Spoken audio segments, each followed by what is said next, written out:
কোর্টগুলো আতঙ্কে থাকে, আমি দায়িত্ব নিয়ে বলছি, তারা রিলিফ দিতে ভয় পায়। বাংলাদেশটা কতটা ললেসনেস অবস্থার মধ্যে দিয়ে যাচ্ছে তার এই স্টেটমেন্টটাই এটা বুঝবার জন্য যথেষ্ট। আমরা ওসমান হাদির ঘটনাটা নিয়ে পুরো জাতি মর্মাহত, দুঃখিত, এবং এটি মানে নিন্দা জানানোর কোনো ভাষা আমাদের নাই। কিন্তু এই ঘটনাটি ঘটবার পর পর আরও কয়েকটি ঘটনা ঘটে গেছে। ওসমান হাদির এই ঘটনার পরে মানববন্ধন করা হয়েছিল। সেই মানববন্ধন থেকে ফেরার পথে দুইজনকে কুপিয়ে জখম করা হয়েছে। আচ্ছা, এর মধ্যে যখন ওসমান হাদির পুরো ফ্যামিলি ঢাকায় এসছে তার ট্রিটমেন্ট পারপাসে, তার বাড়িতে চুরির ঘটনা ঘটেছে। এবং একজন ছাত্রলীগের সাবেক কর্মী, মানে এখন যেহেতু নিষিদ্ধ ঘোষিত ছাত্রলীগ, আমি সাবেক কর্মী বলছি, নেতা ইনফ্যাক্ট, তিনি ফেসবুকে স্ট্যাটাস দিয়ে বলেছেন যে ছোট ভাই প্রোটেকশন বাড়াও।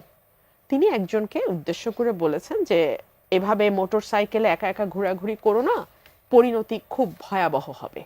এবং তিনি বলছেন যে রাজশাহী বিশ্ববিদ্যালয়টাকে আমাদের হাতে দিয়ে দাও, মানে রাজশাহী বিশ্ববিদ্যালয়ের যারা এই 24-এর অভ্যুত্থানের সঙ্গে যুক্ত তাদেরকে হ্যান্ডেল করবার জন্যে এই বিশ্ববিদ্যালয় ছাত্রলীগ শাখার দুজন নেতা, তিনি এবং তার সভাপতি, তিনি সাধারণ সম্পাদক, তারা দুজন দে উইল হ্যান্ডেল ইট।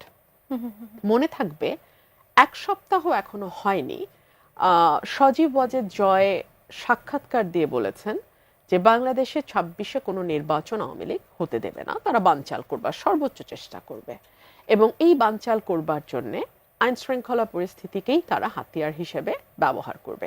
তো আপনি যদি ঘটনাগুলোকে মেলান, আপনি দেখবেন যে বাংলাদেশের আইন শৃঙ্খলা পরিস্থিতি, যেটা নিয়ে আপনি আমাকে প্রশ্ন করছেন, এই হাদির ঘটনাটার মধ্যে দিয়ে যে কতগুলো ঘটনা ঘটে গেল, সেটাই যথেষ্ট বুঝবার জন্য বাংলাদেশের আইন শৃঙ্খলা পরিস্থিতিটা কোথায় আছে।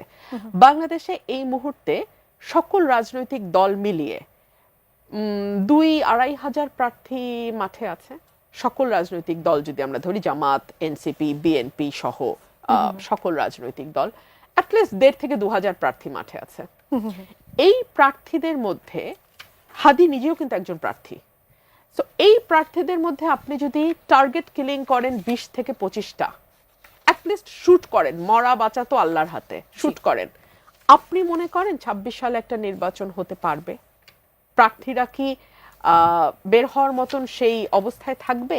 এক, ইতিমধ্যেই আমাদের স্বরাষ্ট্র উপদেষ্টা বলছেন যারা প্রার্থী হবেন তাদেরকে তিনি অস্ত্রের লাইসেন্স দেয়া হবে, যারা চাবেন তাদেরকে দিয়ে দিবেন। মানে বাংলাদেশটা কতটা ললেসনেস অবস্থার মধ্যে দিয়ে যাচ্ছে তার এই স্টেটমেন্টটাই এটা বুঝবার জন্য যথেষ্ট, যে যারা প্রার্থী হবে তার নিরাপত্তা সে নিবে, তার নিজে নিতে হবে। রাষ্ট্র, আইন শৃঙ্খলা বাহিনী বা পুলিশ প্রশাসন, এখানে তাদের কোনো ভূমিকা নাই, এবং প্রথমেই স্বরাষ্ট্রমন্ত্রী বা স্বরাষ্ট্র উপদেষ্টা, যেটি আপনি বলেন, হাত তুলে সারেন্ডার করে ফেললো।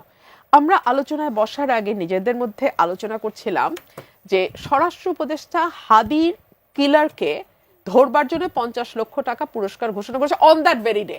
জি, তো যেইটা ওনার সবচেয়ে শেষে করার কথা সেটা উনি সবচেয়ে প্রথমে করে দিচ্ছেন। মানে দায়িত্ব নেবেন না, এটা হচ্ছে মূল ব্যাপারটা। স্বরাষ্ট্র উপদেষ্টা দায়িত্ব নেবেন না, স্বরাষ্ট্র উপদেষ্টার অধীনে যেই ফোর্সেস গুলো কাজ করে তারা কেউ দায়িত্ব নেবে না, এবং পুলিশ তাদেরকে, এই যে নিষ্ক্রিয় শুনছি আমরা শুরু থেকে, 5ই আগস্টের পর থেকে আমরা শুনছি পুলিশের স্ট্রেংথ, মরাল স্ট্রেংথ ভেঙে গেছে। এই মরাল স্ট্রেংথ বুস্ট আপ করার জন্য কাপড়ের রং পাল্টায় গেল, পুলিশের ড্রেস পাল্টায় গেল, কিন্তু আপনি আসল জায়গায় হাত না দিয়ে আপনি যদি কাপড়ের রং পাল্টান, আপনি যদি তার জুতা মডেল চেঞ্জ করেন, আপনি যদি তার পোশাক, এটা তো কিছু যায় আসে না। আর দেখেন, এই যে স্বরাষ্ট্র উপদেষ্টার এই ফেইলিয়ার, তার আরেকটা বিরাট ফেইলিয়ার হচ্ছে 5 আগস্ট পর্যন্ত কিন্তু অস্ত্র লুট হয়েছে, থানাগুলো থেকে প্রচুর অস্ত্র লুট হয়েছে। কতগুলো অস্ত্র জমা পড়েছে এবং কতগুলো এখনো জমা পড়ে নাই। সো এই অস্ত্রগুলো কারা ব্যবহার করছে, কোথায় ব্যবহার করছে? ওসমান হাদির খুনি হিসেবে যেই ছেলেটিকে সন্দেহ করা হচ্ছে, বা সিসিটিভি ফুটেজে যাকে দেখা গেছে, যার ছবি আমরা ফেসবুকে দেখেছি, সেই ছেলেটি কি করে নভেম্বর মাসে 3টা বা 2টা অস্ত্র সহ সে মামলার হয়ে কারাগারে গেল, 1 মাসের মধ্যে সে জামিন পায় কি করে? আমি তো সুপ্রিম কোর্টে রেগুলার প্র্যাকটিস করি, ন্যায্য মামলায় জামিন দেয়া হলেও অনেক সময় আজকাল বেঞ্চ ভেঙে দেয়া হয়। আমাকে বলতে হচ্ছে এ কারণেই যে কোর্টগুলো আতঙ্কে থাকে, আমি দায়িত্ব নিয়ে বলছি, তারা রিলিফ দিতে ভয় পায়। আবার জামিনের প্রসঙ্গ যখন এলো সেখানে তো আবার জামিন যে আইনজীবী করালেন সেখানে তো আবার বিএনপির নাম আসছে, যে সেই আইনজীবী হচ্ছে বিএনপি পন্থী আইনজীবী।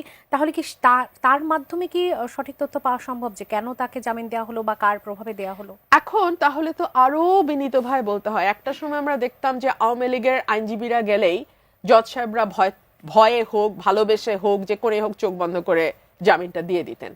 এখন প্রেক্ষাপট পরিবর্তনের পর কি জামাত বিএনপির লয়াররা আবদার করলে সেটা শোনা হয়? এই প্রশ্ন আমি রাখি। কারণ আমার মতন লয়ার যখন যায় যে নিজের দল বা নিজেরও সমালোচনা করে কথা বলে, আমরা তো এরকম হরে দরে কশ্যপ গোত্রের মতো রিলিফ পাই না, বা আমাদেরকে 2টা মামলার বেশি 3টা মামলা রিলিফ দিলে বেঞ্চ ভেঙে দেয়া হয়। জি, আমার প্রশ্নটা হচ্ছে লয়ার নিয়ে না, আমার প্রশ্ন হচ্ছে মামলার মেরিট নিয়ে। তার মানে এই মামলাটিতে মেরিটে না গিয়ে আপনি লয়ারের পরিচয়ে গেছেন।